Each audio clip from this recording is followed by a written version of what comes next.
Welcome to the Top Order podcast, and a very, very special this week in cricket. Special really only because we haven't had one for a long time because we've been covering the Ashes. We are going to talk about New Zealand cricket on this podcast today. We haven't done that in several years, but we're going to cover the New Zealand-India series, 1-1 with a chance to make history against India tonight. Really, history? Yep, first time ever to defeat India in a bilateral ODI series in India. Yeah, amazing. Yeah, huge game on the line. So everyone is caring about that. We're going to talk about change at the top for New Zealand cricket and what that means for your domestic T20 competition. And we'll also talk about the T20 World Cup squad for New Zealand as well. Some big names in, some big names out, and I'll try and get some debate going between Stu and Raj and see if we can fire some people up. And I'm sure you've got heaps of domestic and sort of miscellaneous New Zealand news that you've been holding on to for the last several months. It's been a while. So we'll fire that up as well. All that and more coming your way on This Week in Cricket. Stay tuned. All right, I've been instructed to borrow a phrase here. Well, boys. Is that how it goes? Yeah. Well, boys. Welcome back. It has been a long time since we've talked about anything other than Australia and New Zealand. Look, I've had to go on a complete cricket detox this week after the Ashes and also after the pummeling I got in the comments from the last pod. I made the mistake of diving into those and really, look, I had to have my tyres pumped up externally afterwards. So, look, if you're on the pod, we love that you comments. Please keep commenting. But remember, words can hurt and be kind. Thank you to the person I think who what they really wanted was you just to be proud of Australia. I am always proud, but I expect a lot of my team. Anyway, we weren't going to talk about We're not Australia, going to talk about it, so we won't. We had enough. We'll move on. Right. New Zealand are playing India momentarily. Yep. By the time this comes out, they'll have already played probably. It'll either have been started and or finished. So as I said in the warm open, a chance to make history.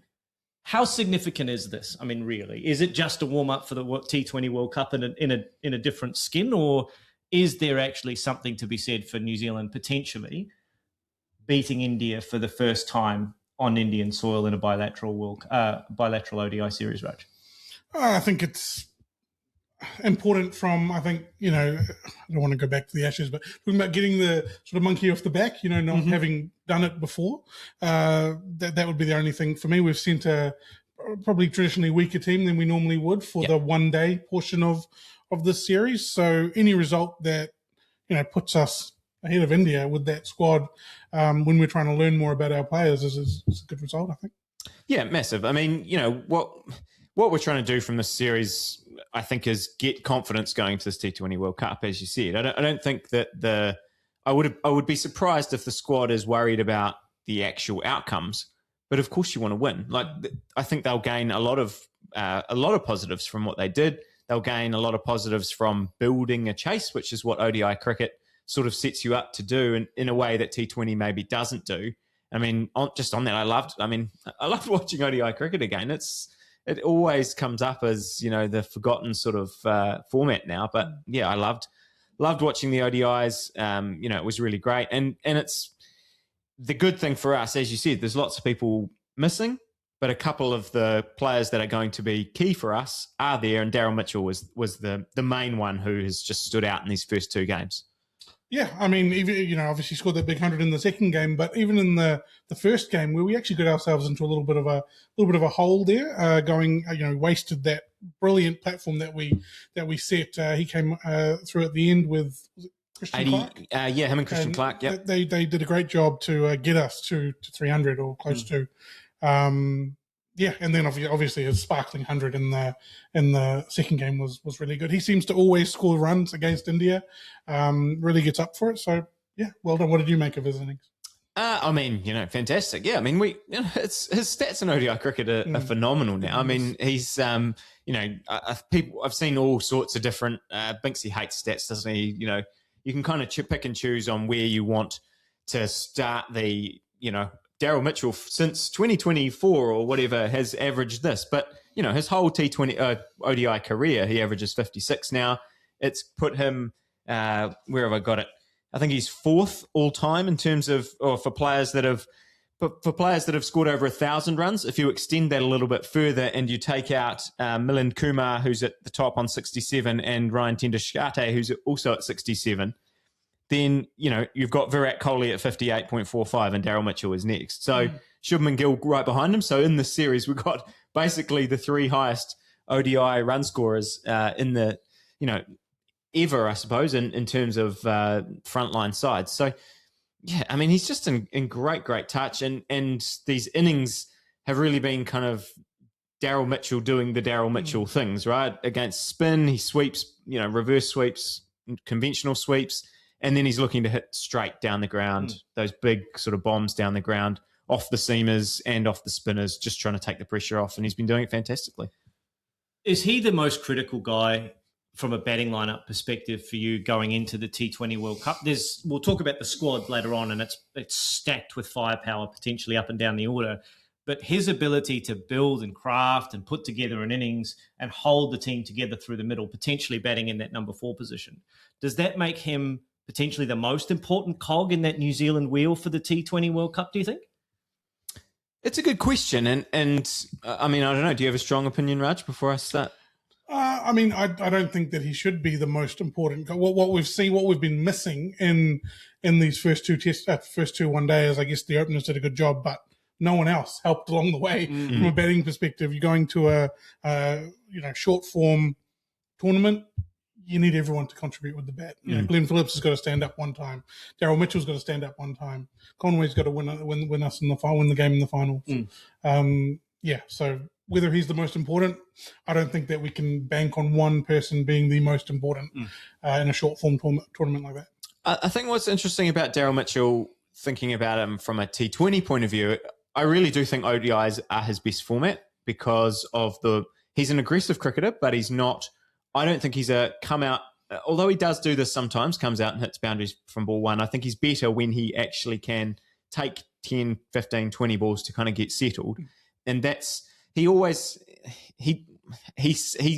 ODI cricket, he always tries to hit a boundary early, always tries to get on the front foot, but then is happy to take the dots. And so in that sense, I think he's a bit of a different player for us in what our T20 lineup will look like. I think we're going to, the way they've built that squad, which we'll touch on soon, is a lot of attacking cricketers. The mindset now for our T20 has definitely shifted. New Zealand was a side where we were picking pretty much the same squad. ODI squad was the T20 squad to a degree.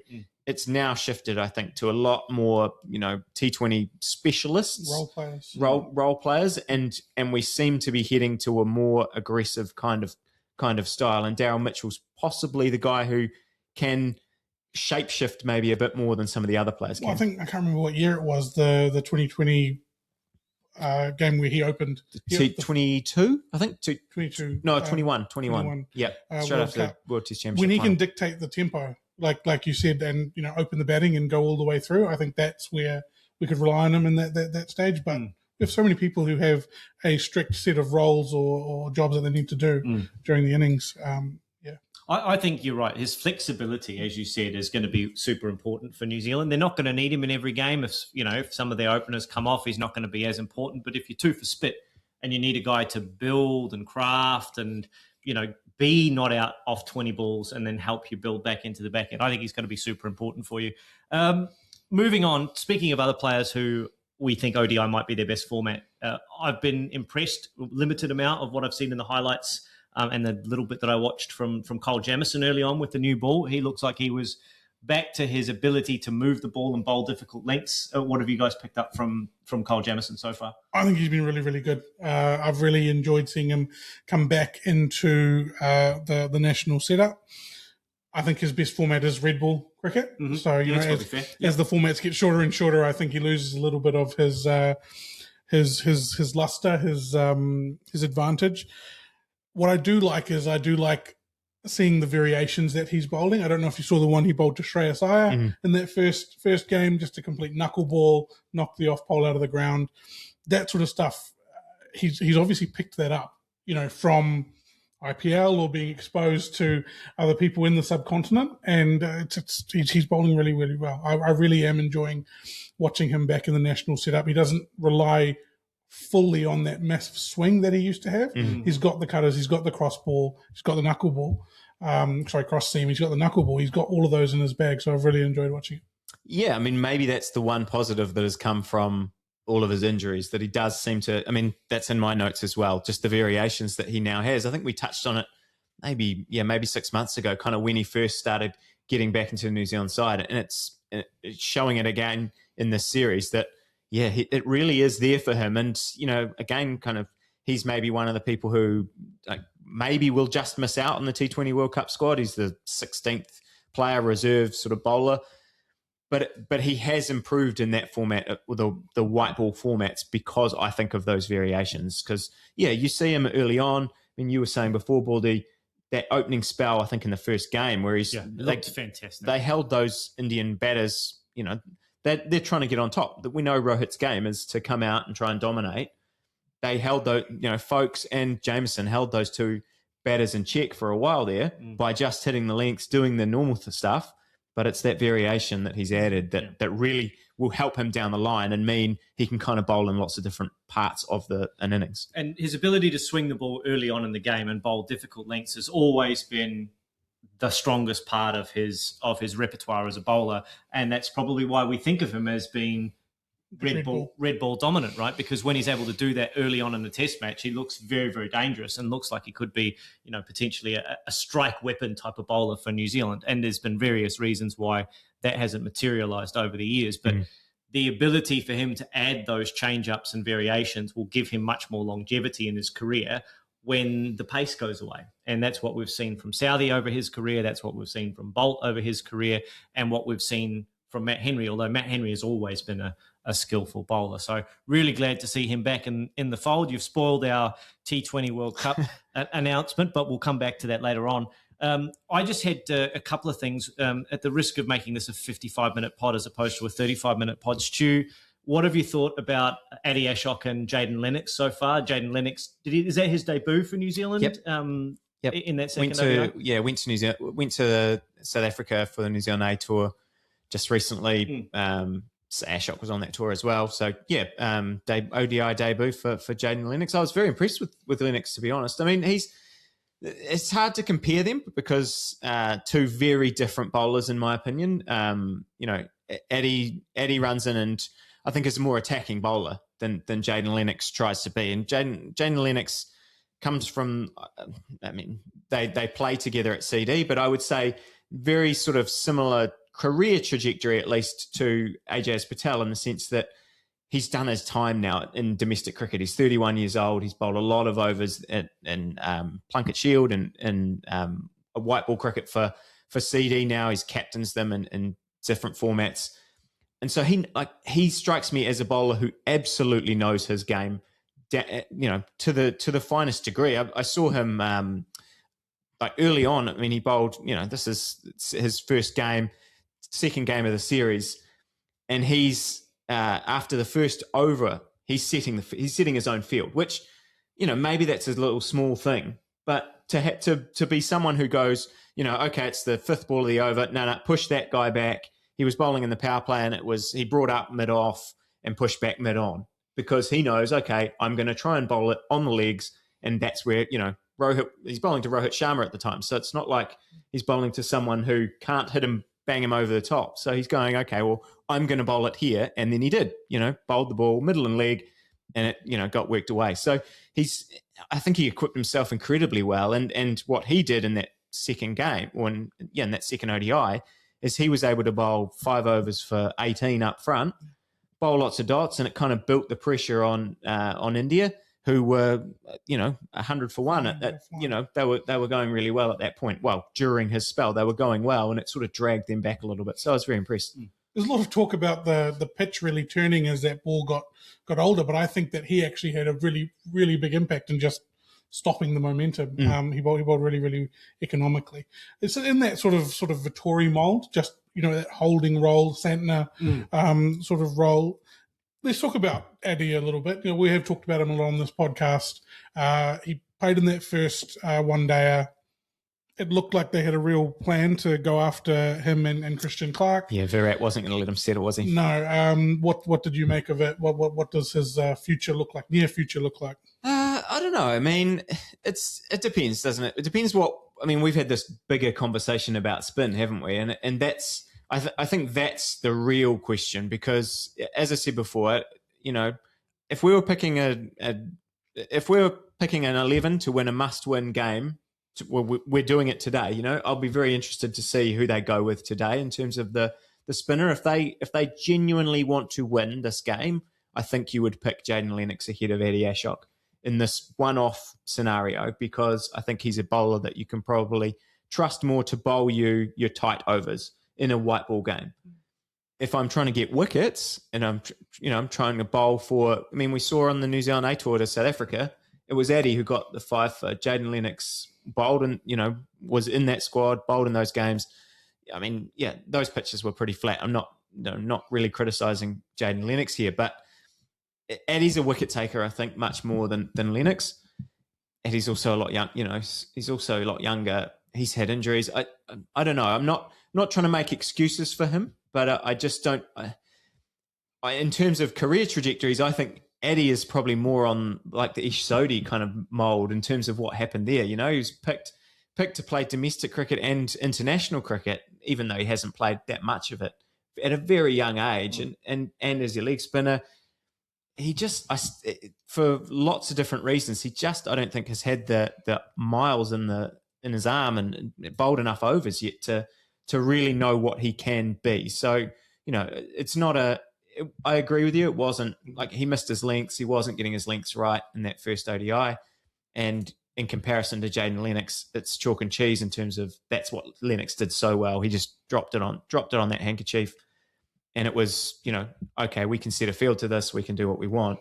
Whereas Eddie, it was tough. But yeah, he's not someone I'm about to discard from the New Zealand setup. And they obviously think a lot of them. They gave him a contract. So yeah, I don't think it's panic stations. But what are they going to do with Ajaz Patel out? At nearing the back end of his career with Mitch Santner, Michael Bracewell. There's a lot of sort of kind of options, and no one's really Mitchell Santner is probably the one who has put his hand up and said, yes, you can legitimately pick me as a frontline spinner now. So yeah, who knows? Any other notes on New Zealand? We might touch on India a little bit, a couple of talking points, but any notes from you, Raj, that you wanted to get off your chest before we touch on the Indian side? Kristian Clarke making his appearance for New Zealand as well in the series. You mentioned him in the batting. Yeah, I think he did a great job learning from that first game to the second game. He bowled really well in that second game. Good to see him. As I said in sort of the opening, that this tour is great. We want to go there and win. We also need to learn about these players. Kristian Clarke's been in and amongst the squad sort of all summer. Good to see him actually get a bowl and going well. From the sort of batting side, enjoyed seeing Devon Conway get some runs at the beginning there. Obviously, we're missing the likes of Raj and Ravindra. Yeah. Is Kane Williamson? Where's he these days? He's not in the ODI, not in this ODI squad, but still is technically available for ODI selection. He hasn't been selected for the World Cup. He's out of T20s. He's retired from T20 international cricket. I think Rachin's going to play in the Indian series with the T20s. Yes. Yep. So I'll be looking forward to that. Seeing some runs scored. The game tonight is going to be a high-scoring game by the sounds of it. The preview's talking about it being the shortest boundaries in India and all this stuff, and threatening 500. All these games, we'll be talking about this for years. So let's see if it happens. We all like scoring runs seeing runs being scored, right? Yeah, we do. Balance between bat and ball be damned in white ball cricket. Runs are the currency. India, turning back the clock. India, Virat and Rohit really showing us that they've still got it, and if they still want it. Unfortunately, they're not in the T20 squad for India for the World Cup, but great to see them establishing a partnership. Great to see them still playing international cricket. But what have we learned from an Indian point of view in this series, if anything, leading up to the World Cup? Because it's a completely different squad now. So is there any real learnings that we want to take into the World Cup that starts in 3 weeks' time, 3 weeks' time? I think Raj's point, the T20 series will be where we see that. They've very now different side, right? Yeah. As you say, the batting at the moment for the ODI side is still anchored around Rohit and Virat. Not, obviously there's Shubman Gill's there as well, and Shubman Gill's not in the T20 side either. So those three players are sort of the backbone of that side. Virat's obviously still very good. We just named the stats before about the averages. He looked every bit. I mean, you talked about Kristian Clarke before. First ball in international cricket, he's had to run into Virat Kohli, and he's just banged him through and through the covers for 4. And then I think the same thing happened in the next game, didn't it? I think he got a wicket. He got his wicket, Kristian Clarke, and then next ball had to bowl to Virat hit him for another 4. So yeah, tough going, but got him in the end. So and some bickies for KL Rahul. He's one of those players that always seems to be there for the kicking when he doesn't do well. So we got to give him his dues when he scores runs. He gets pilloried when he doesn't score. And he's so important to India, particularly this now young Indian Test side. I mean, we're not talking about Test cricket now, but that young Indian Test side, he's super important to their cohesiveness as a unit. And even the Champions Trophy, he was very, very important for him there. I mean, they obviously lost that game, that second ODI. Yeah, as we're all saying, who knows what's going to happen in this third game. But I think that you'd be pretty happy with their seam. As I thought the three of them all looked really, really solid. Harshit Rana's in that World Cup squad. He looked dangerous at times. Siraj really scored runs as well. Yeah. Well, Daryl Mitchell might have taken that catch. It might be 2-0 already. But anyway, I think Kuldeep is probably let's see what happens to him in this T20 series, because Daryl Mitchell really targeted him and it seemed to shake him. He sort of came back and dragged it back.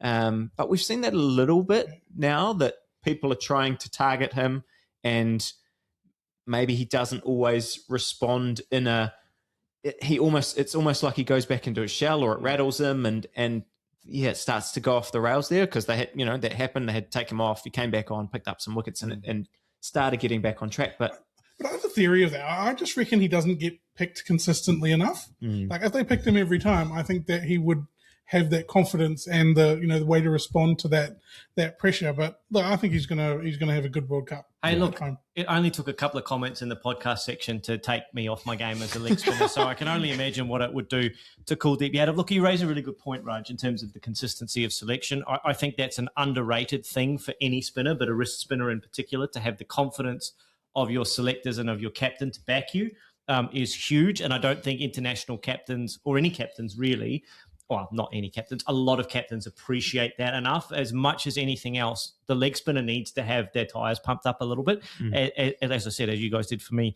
midweek. Not that you've been harbouring it all I have thought of nothing else, Stuart. Anyway, I think the Indian spinning is a talking point. It was a talking point on ESPN Cricinfo after the first game. There was an article written, I can't remember by who, but it was a very good one.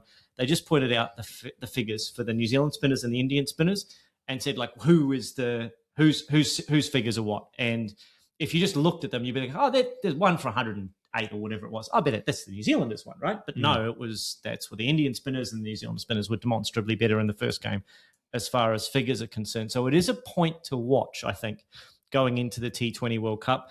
And I think you guys both raised a really good point about targeting Kuldeep Yadav, because if you allow Kuldeep to bowl to you and get on top, he's got such good variations and he can turn the ball that if you allow him to bowl to you, he can be a guy who gets 4 for 14 off his 4 overs. So it will be very interesting to see if other international sides look at that and go, actually, we have to go after this guy. Otherwise, he's just going to bowl through us if we allow him to bowl to us. Yeah, well, that Indian squad, they're very built around all-rounders as well, the way it is with, Jadeja's not there anymore, but, we've got Akshar, we've got Washington. Yeah, well, it'll be interesting to see how he pulls up from this injury, whether he's now out of this T20 series, but, hopefully he'll be back for the World Cup. But, yeah, with Pandya and with Akshar in that kind of mix, then yes, again, it kind of raises that question of, can you kind of is Kuldeep Yadav a luxury, or is he, then if he's not performing, is he then like surplus to requirements because you kind of don't need him? You've also got Varun in there as well, right? Yes, exactly, yeah. So, yeah, there's again, lots of talent and options in India, so I'm told. Right, should we change tack? Should we talk about this T20 World Cup squad for New Zealand? Yeah. It's been named while the Ashes were on, so we haven't covered it, but we'll cover it now.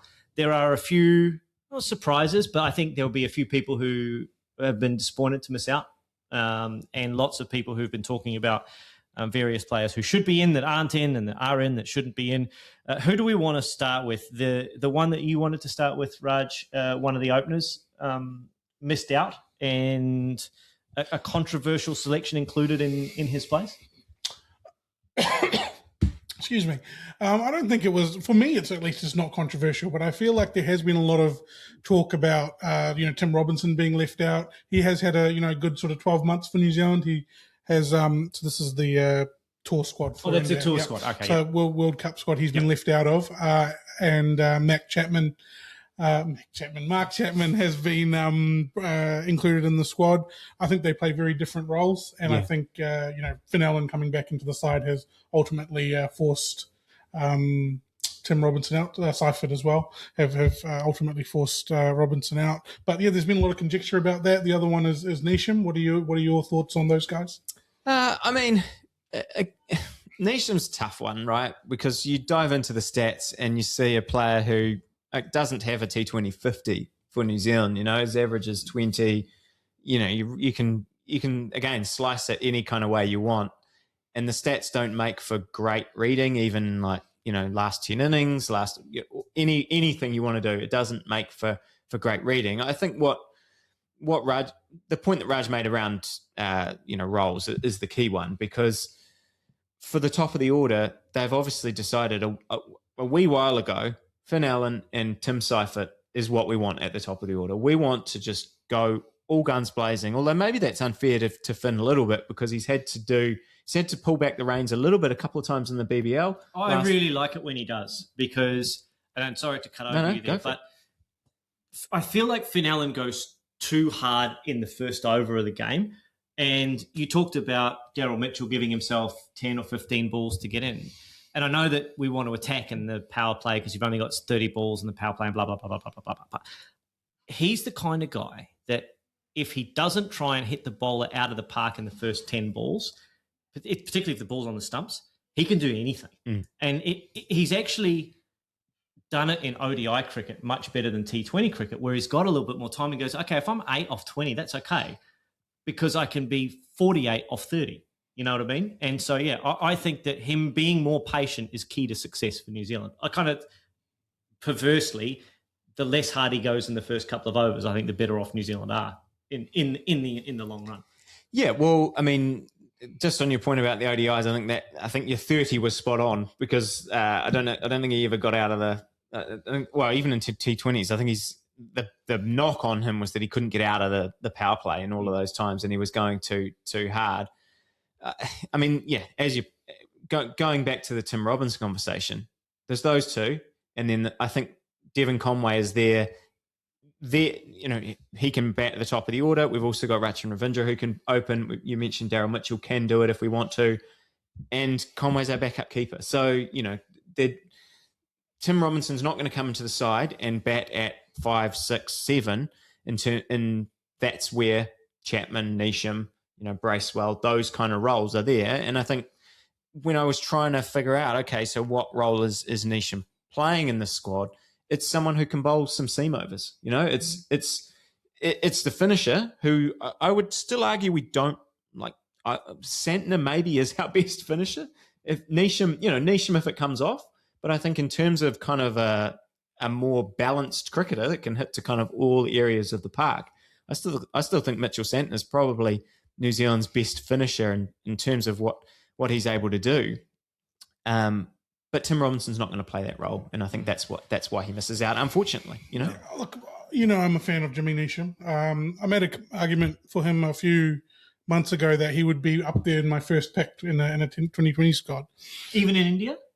In a 2020 squad. And the reason I say that is, the funny thing is, I don't think that he's actually in the game plan at all, in terms of they'll select him, but we're not going to go, he needs to bowl 3 overs between 14 and 17. You know what I mean? Yeah. He's not going to be there. He's not going to be, we need him to score 20 runs off the last 8 balls.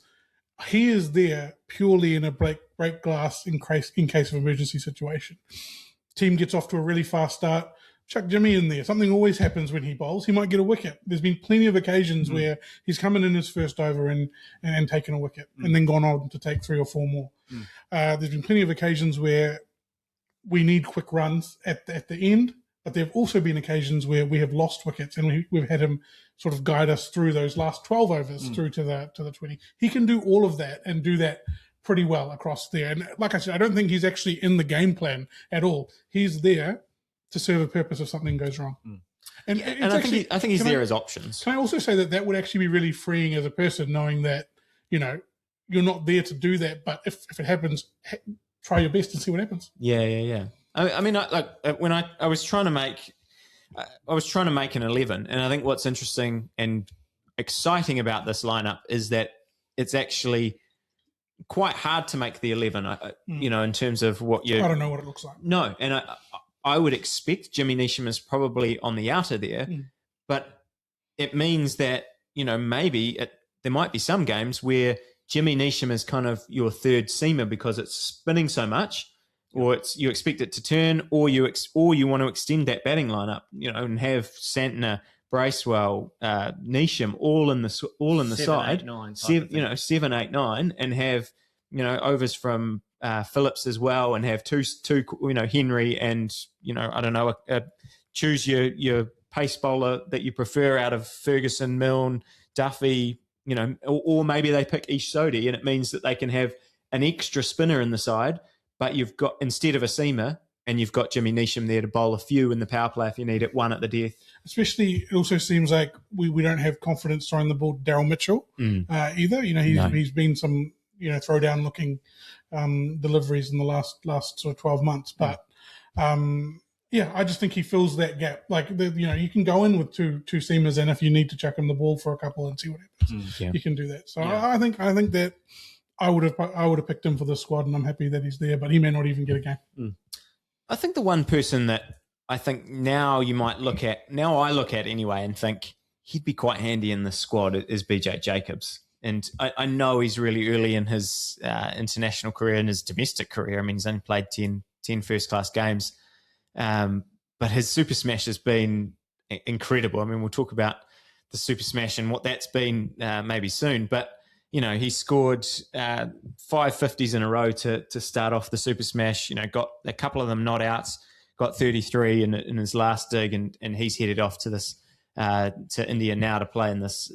I expect we'll see him in these 5 T20s at some point. And he is someone that, I mean, I guess, to be fair, he's been batting for Auckland at 4, so coming in a bit higher, but he's someone who does feel like you could throw him in at 6 in a lineup and just, he can come in from ball 1 and hit it. He's this type of stuff we've seen from him in the Super Smash, the power he has to be able to hit down the ground. Yeah. The challenge for BJ Jacobs, and I think he would be an amazing addition to this New Zealand squad. I was quite surprised that he was left out, but having a look at the way you've written the side down there on paper, where does he fit? The spot that he would naturally fit in, like he's not going to be in the squad potentially instead of Glenn Phillips, right?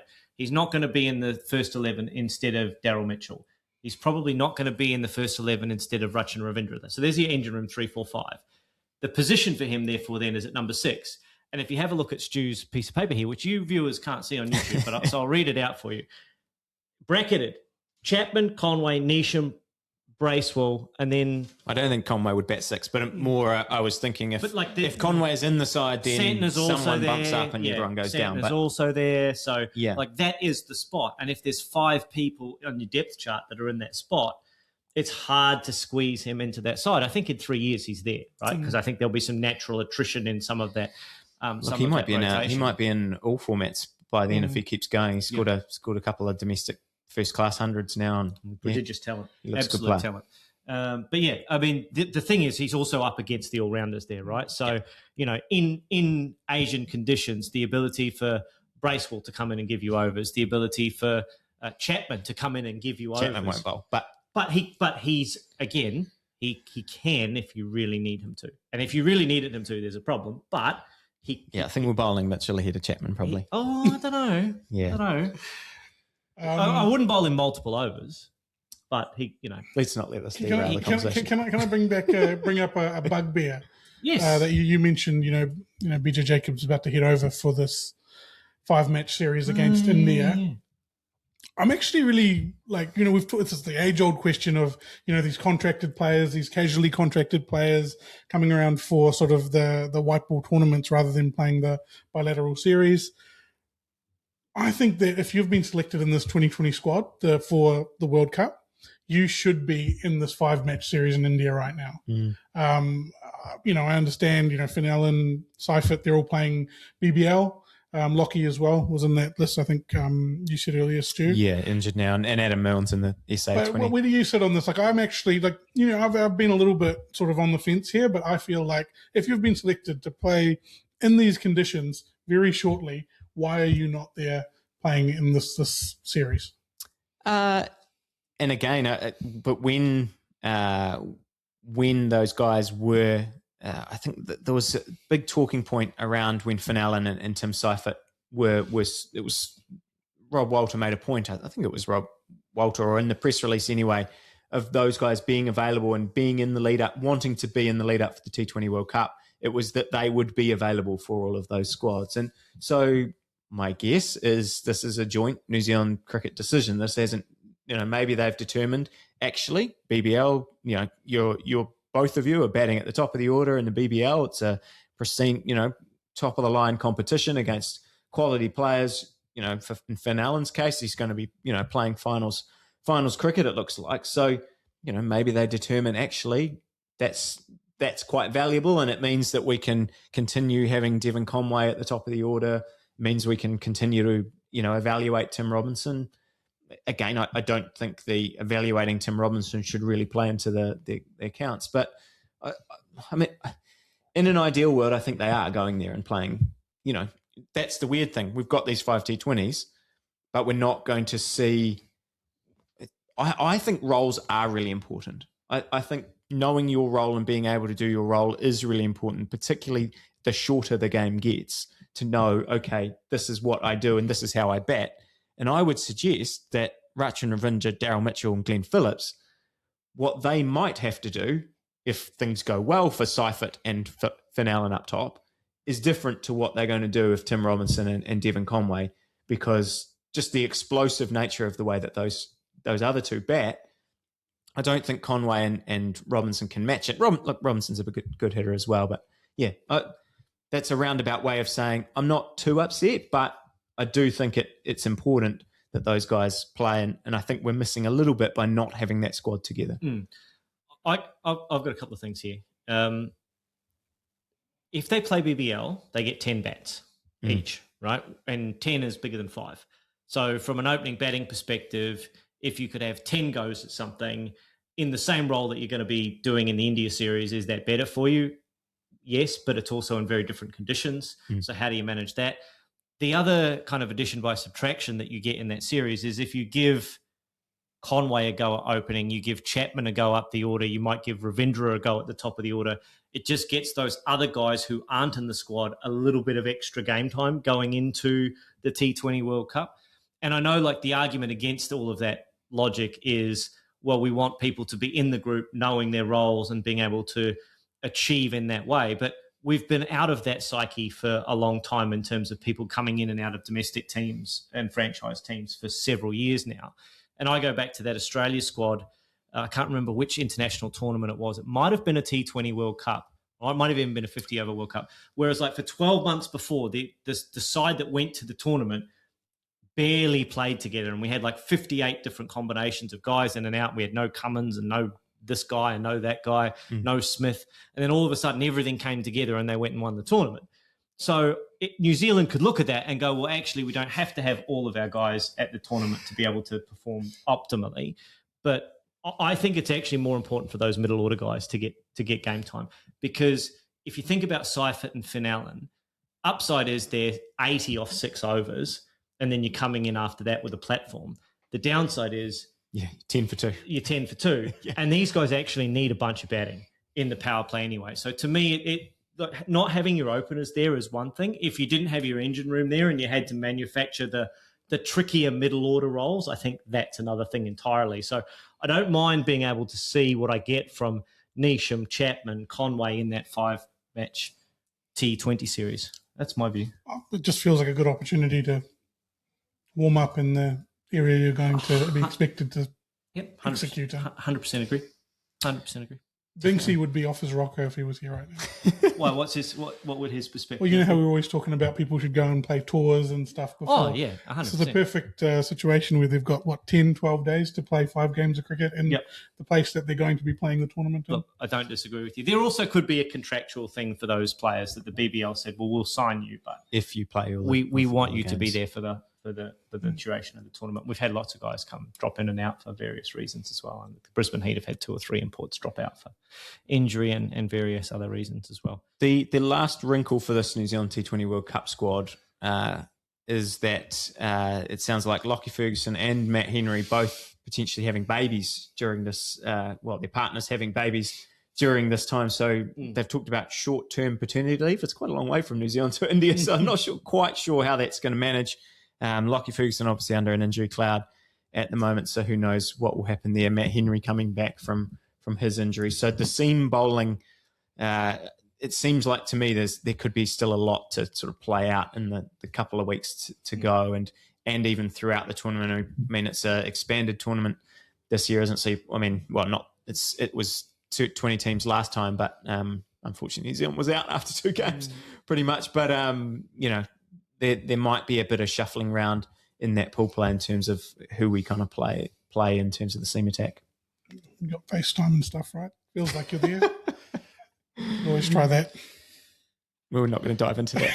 It's insights partner's decision. Insights into domestic bliss here on the Top Order podcasts, courtesy of folks who shall remain nameless.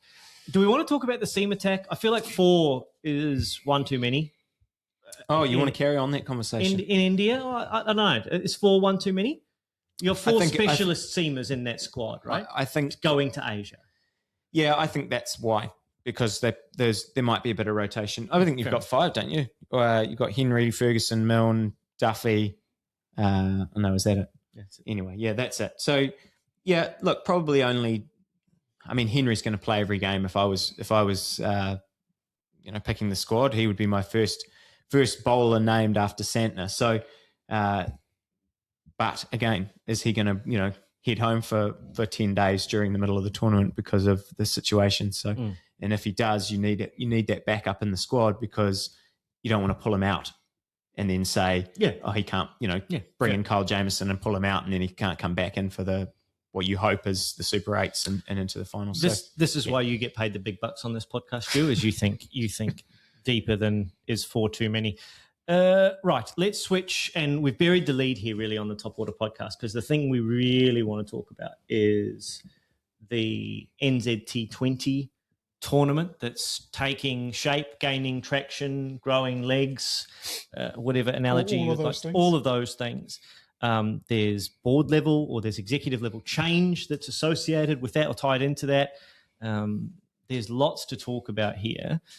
Let's start with some facts or things that we know. This tournament is starting to take shape. It will take place with 6 privately owned franchises at this point, so not directly associated with the associations. But just to sort of lay the land at the moment, it's not confirmed that this is happening. Right? No, this is proposed. So they're working through what this would look like. It's already resulted in, or been associated with, I think is probably the better way to say it. It's been associated with change at the CEO level for New Zealand cricket, and that's had some ramifications.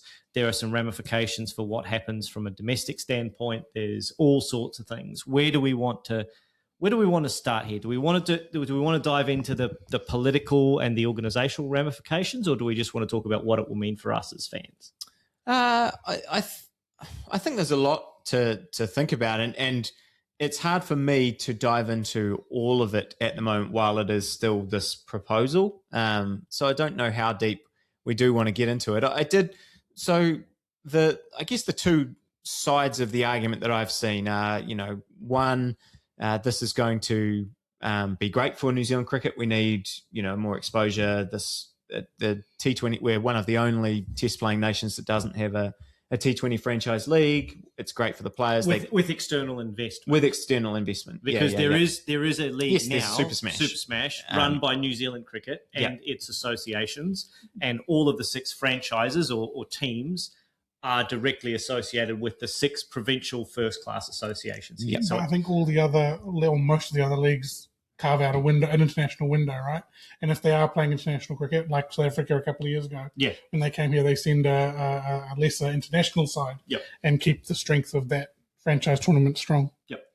Yeah, and so there's that argument that, we're behind the times here, and that, from a player's point of view, you want that exposure. From a financial point of view, you get that.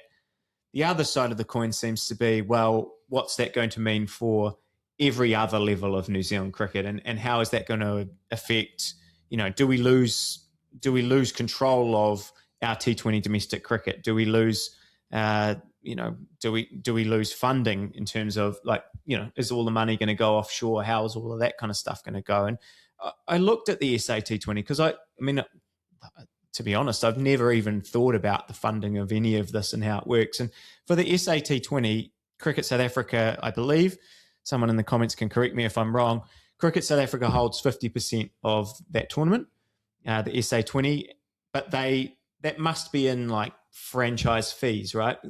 So the licensing fees they had to pay for 10 years to get a franchise, because there is already talk now Cricket South Africa has 50%. The other 30% of it is by SuperSport, who's the TV provider, aren't they, broadcaster? And then 20% is a guy called Sundar Raman, who is an Indian businessman, former COO of the IPL at one point. So, there's already talk that SuperSport and Mr. Raman might want to start selling their stakes in the tournament. And Cricket South Africa is obviously protected for a little while at least, because they've, these franchise licenses have been sold for 10 years. So they've got a little while. All reports are that it's been really well supported. It's been, it's making money. It's, doing all of the things you want it to be. But yeah, I guess the concern is that all this stuff comes in and New Zealand cricket kind of loses control of that part. And then, maybe there are negative funds down the line. I don't know. It's hard to know what we should be afraid of when we haven't seen this kind of thing in New Zealand before. And it's still early days for a lot of sides, because BBL is different again, isn't it? Oh, yeah. So the BBL is different in that it, as I understand it, and please fact check what you read on this program always, but my understanding is that the BBL does not have outside venture capital investment and team ownership involved, which is, I think, the model that NZT20 is proposing, at least some form of external venture capital or external ownership of teams. And I think we'd have to dive deeper and really think about what the implication would be for New Zealand cricket. But the base that you're starting from, Raj, is a base where you've got domestic ownership or domestic association affiliation with the 6 teams that are competing in the Super Smash at the moment. But the Super Smash at the moment doesn't necessarily have New Zealand's best domestic talent available to it. Some of it's in India, playing in India, as you pointed out. No specific Super Smash window for those international players to play. And although, to be fair, a lot of Australia's test players don't play a lot of BBL. Stark hasn't played for ages. Smith hasn't played for ages, etc. So that's not the other night when he smashed it. But Stark's been away for 6 years. Yeah. But you actually have to think about it. The players who are being rested after the summer are not playing. The players who are good enough to play in BBL or other tournaments are not playing. Yep.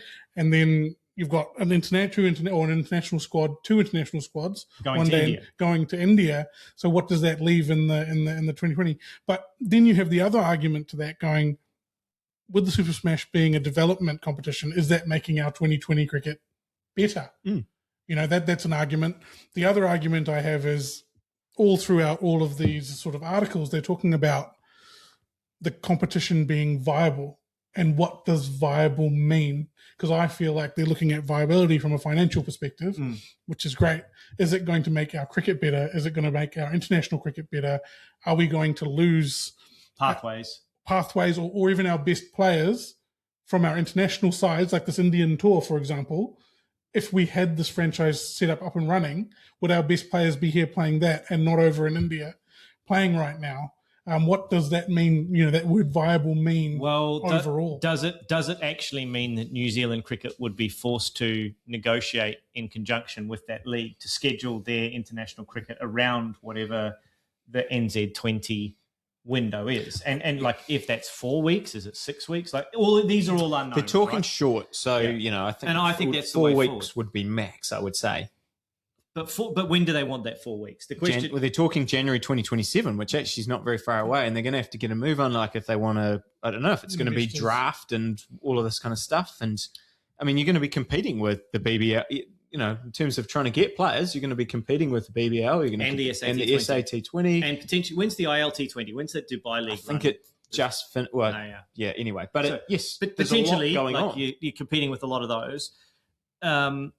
Like, injection of cash is potentially a good thing, and let's forget about what the strings attached are to that injection of cash and whether or not that impacts domestic cricket, because that's a long lens that we have to look through, right? Yeah, it's hard. It's a long lens to look through, but fundamentally, as fans, are we more likely to watch an NZT20 franchise league, or are we more likely to watch the Super Smash? Now, I know that on this podcast, we're probably more likely to attend Super Smash than the average casual New Zealand cricket fan. But like, does an NZT20 externally invested in franchise series move the needle for the average fan to go and watch cricket above the Super Smash, do you think? It does. Yeah. Yep. Why though? Because you have the best talent on show. Like, if you're going to the Super Smash now, if you're a casual cricketer, that's great. You're going to see some quality cricket. But if you are someone who wants to go and watch Kane Williamson and Finn Allen and all of these big name players, you're just not going to get that generally at the Super Smash level. If you've got a draft system where you've got the best players, locally, and you're bringing in overseas talent, the ones who aren't playing in those other tournaments, you're going to go and watch it. You're going to go watch Babar Azam. India has even talked about, releasing players. They might feel comfortable releasing them to New Zealand rather than to Australia or England or those other sort of competitions. Ashwin, if he had gone to, was the Sixers he was going to, or the Thunder? I think it's one of those. Imagine their ticket sales, I think, would have gone through the roof. They would have more bums on seats just with him turning up. So that's the caveat that we're attaching to this NZT20 comp, right? We think it's going to move the needle for us as fans to want to attend, because we're going to have to attend and we're going to have to watch it on TV if the competition is going to be viable. Viability is TV, though, isn't it? Like, getting an extra 1,000 people down to Eden Park, I think they're going to have to 10x the attendance from the Super Smash, because the one I watched the other day that was at University of Otago Oval, I think it was University Oval, where there was the Vaults game. There weren't that many people in the ground. Yeah. So, like, even if you 10x'd that attendance, that's still probably only 1,000 people going to that game. So, there has to be an order of magnitude shift in attendance. There has to be an order of magnitude shift in television value. And you're right, Raj. I don't think you can get that unless it comes with quality international players. And my question would be, how do you, as a tournament organizer, grab that international talent if it's already being grabbed by SAT20 and potentially ILT20 and potentially the Big Bash as well? I mean, 6 or 8 years ago, we went to Eden Park Outer Oval and watched Mahela Jayawardena play. He was in the back end of his career, sure, but that game featured Mahela and Tymel Mills, who ended up playing for New Zealand. He was playing for Auckland that day. England, yeah. Ended up playing for England. Yeah, he was playing for Auckland that day. Yeah. But yeah, I think you're right. That's the caveat. It's got to come with international talent and the best domestic talent. But also, that's where having external funding makes that possible to pay for that talent. Also, the sort of argument is that they would do the sort of boutique sell. They would go to the holiday spots in New Zealand. You could watch a double header with this international talent on the banks. Yeah, I tend to agree with that, in that I don't think they'll be looking for 10x in terms of the ground attendance. I think they'll obviously want an increase, but I think it's that TV. The viability is going to be the TV. And I think getting all the top New Zealand players. I mean, I took my 8-year-old to the Auckland game the other day, and he doesn't know any of the players. It's not, and that's partly on him, partly on me to be getting him to watch that. But he sees the Black Caps, and he wants to see the Black Caps playing, and the Black Caps at the moment are all over playing BBL in either in the BBL or playing in India or playing in this New Zealand for squad their national side, for their national side, and they've been playing international cricket, so some of them are not there. I mean, to be fair, Martin Gupta was there, Cam Fletcher was there. There was some Bevon Jacobs was there. Bevon Jacobs was there. Yeah, I had to tell him, that guy you just got the signature and took a photo with, that guy plays for New Zealand. That guy's one of the best. That guy there, Martin Gupta, he's one of the best white ball players ever. So, there's a bit of education that had to happen from me. But, if that lineup is filled with, Lockie Ferguson and anyway, or, the rock stars. The rock stars, and Otago's got Glenn Phillips in their side, and, those kind of players are the players that are, it wouldn't have to be a huge amount of, I don't think we need to see 4 overseas players for, that kind of level of lineup into New Zealand. I think, one overseas name and one or two overseas names on each side. But you're going to need players that will put bums on seats and all the top New Zealand players on the television. But I tell you what, having 4 international players would differentiate us from other competitions around the world. Or they only have a couple. They'd only have a couple or whatever, and it might.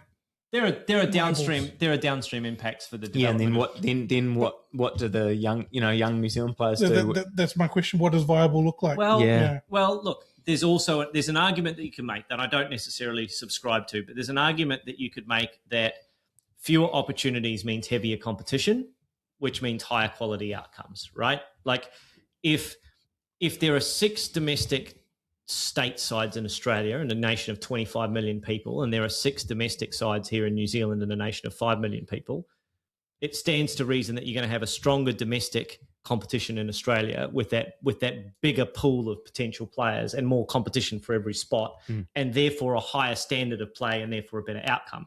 I agree with you that taking, potentially 66 spots and turning them into 58 spots for domestic players in New Zealand robs 8 players of a go. But it also potentially means that you have a greater competition for those spots of those 58 players, and therefore you get a better outcome. Look, and those players can potentially make a lot more money. Like, that even just the base level sort of players, the New Zealand domestic contracts are very low at the moment. If you can get a franchise contract, and it's, I don't know, even if it's 30,000, 40,000, 50,000 as the base level kind of, Super Smash or whatever this is going to be called, NZ20 contracts, that's like the whole domestic summers contract for quite a few of our players. So, yeah. Look, I think the reality is that you can't continue what you're doing here in New Zealand in the format that it is now and continue to expect New Zealand cricket to grow substantially. From what we had pre-COVID, is the Super Smash a better product, more watchable product now that produces better cricketers than it was pre-COVID? I'm not sure. I think something's got to change. Whatever it is, I think something's got to change with this domestic T20s. Would you agree? Something has to change, but not at the expense of how we play on the global stage, if you know what I mean. Yeah. I would agree. You can't lose your DNA as part of this, but I think New Zealand does need an injection of something into its Super Smash competition, if for nothing else, to make it more popular with fans. Really make it more watchable. Yeah, and I mean for casual fans, not for you, because you're a pretty hardcore New Zealand cricket fan. You're probably in the top 10%, let's say. Yes, probably. Yeah, look, I mean, it's going to be interesting to see how 2%, top 2%. He's up there. Yeah. We'll see what's.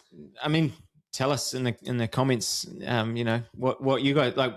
Is this a good thing? Is this a bad thing? I've certainly seen a lot of varying views, and we want to see what it's going to be. But it's like we said before, they're going to have to get a move on. Like if it is going to happen, you would think it needs to happen soon, because we need to.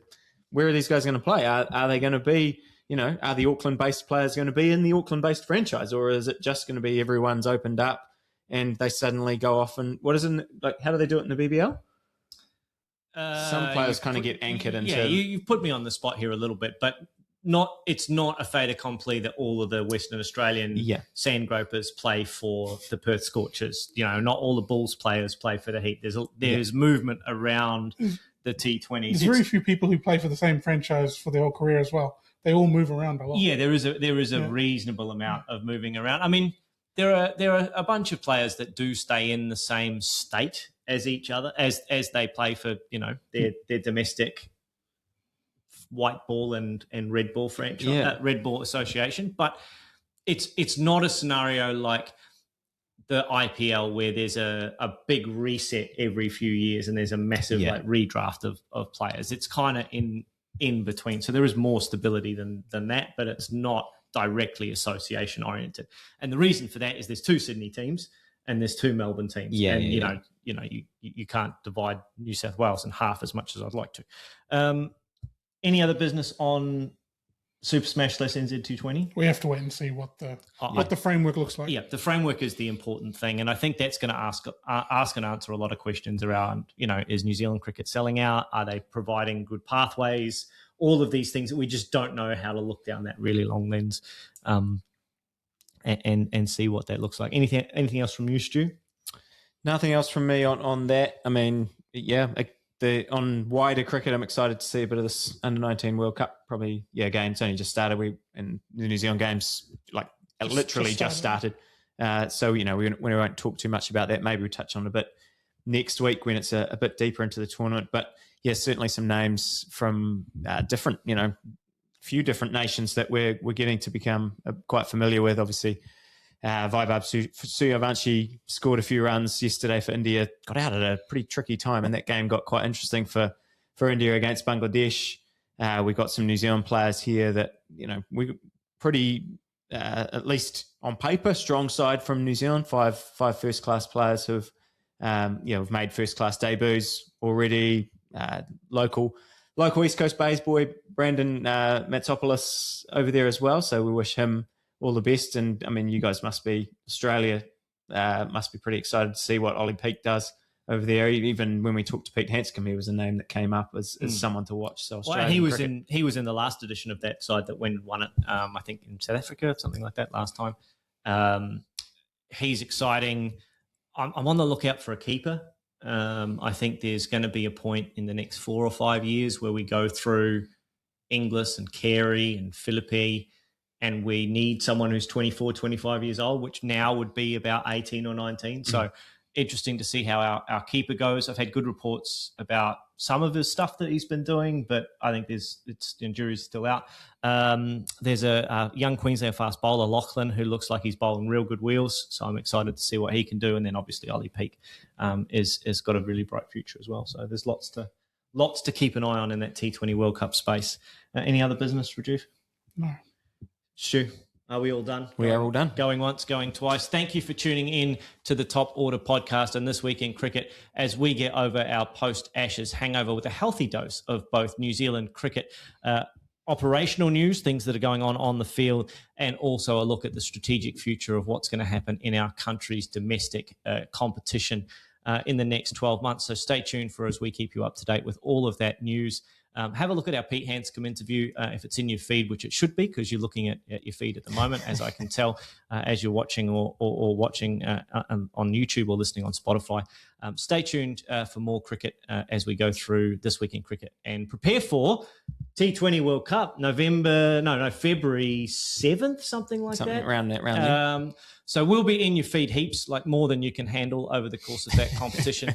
And we'll have a preview show as well where we'll break down all the runners and riders. I will make some outrageous and outlandish predictions, which will be completely wrong.